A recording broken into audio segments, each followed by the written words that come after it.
Have you ever struggled with how people perceive you? Then this video is for you. I had this moment when I was like, oh my God, this has caused so much pain in me. Fuck that, I'm not gonna do that anymore. Let me explain. So I had this housemate who wasn't very conventional. He started making up things about me. There were times when he was like knocking on my door at 3 a.m. in the morning, accusing me that I stole his phone. And then what do? You can't really do things, you start getting anxious, and what is going on? You live with someone as well. It can be dangerous. And he started accusing me that I poisoned him and things, and I was like, what is wrong? What is going on with this guy? And I unconsciously started to put things on me. And I was like, is life like this? That you don't do anything and you get accused? That people pick on you? Even if you don't do anything, what is going on? I took it personally. And I started making that part of my identity. I didn't want to be threatened. I didn't want to be accused of things that I didn't do. But that made me very careful with people. And I noticed after a while that I made it part of my identity. I started thinking like that. I started to become very careful in what I say to people, who I'm talking to, what I'm doing so people do not notice me. I couldn't be myself. I started losing myself. And the thing is, whatever you have in your mind, whatever identity you reinforce, it becomes you even more. So it started disturbing me a lot. And I started acting and thinking that way, feeling those emotions as well, insecure, like what is going to happen?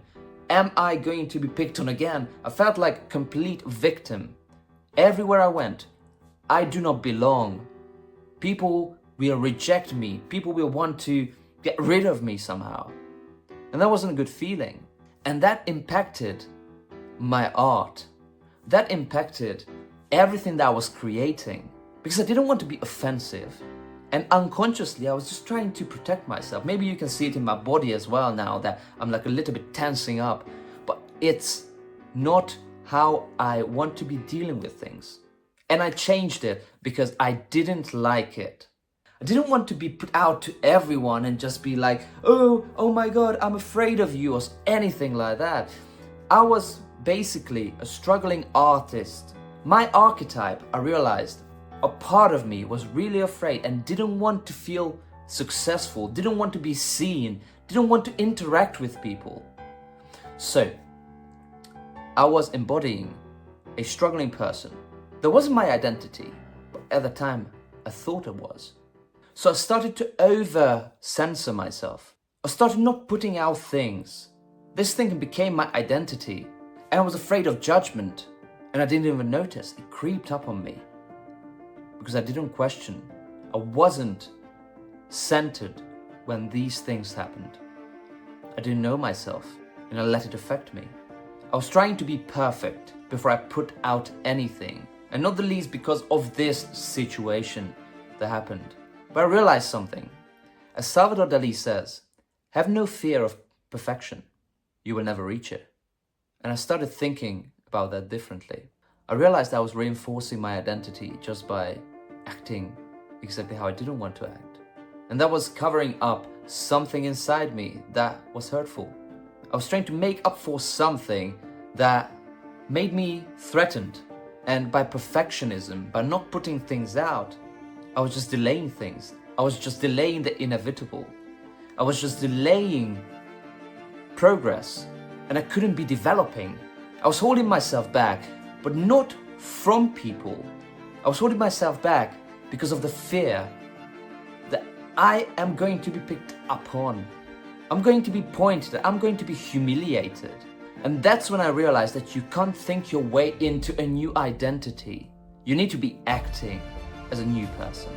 And the easiest way to do that is to give a different meaning to things, to change your story. Because the story, the meaning that I was giving to this situation where I was living with this guy, is that I felt like a victim.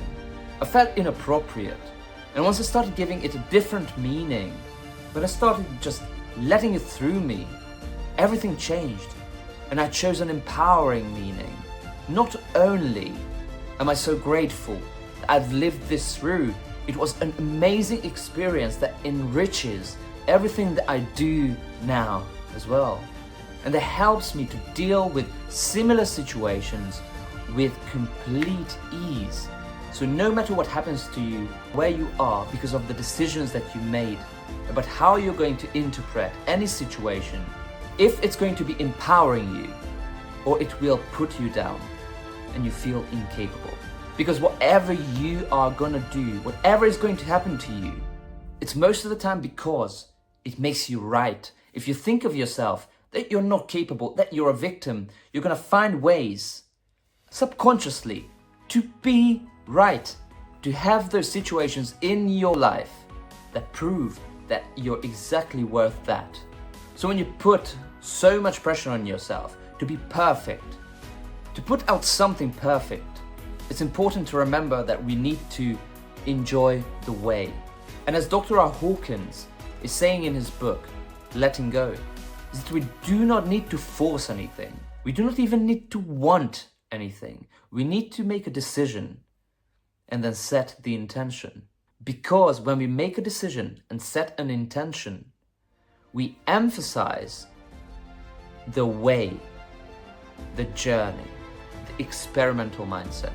So if you are in a state of doubt and perfectionism, just ask yourself, what can you do to make this feel lighter?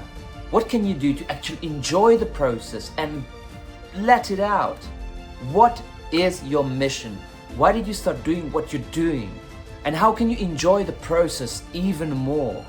What is one thing that you can do today to enjoy the process even more? Focus on the right things. Give the right meaning to it. And start taking action. So let's take our power back and start creating.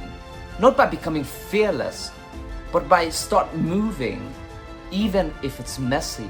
Because we can incorporate whatever we're experiencing into what we are doing. And that is fuel. That is momentum. So if this spoke to you, drop a comment of one action that you're going to take today. Be lovely to see. Something small, something new, but momentum starts with only one thing. So let's put our work out. See you.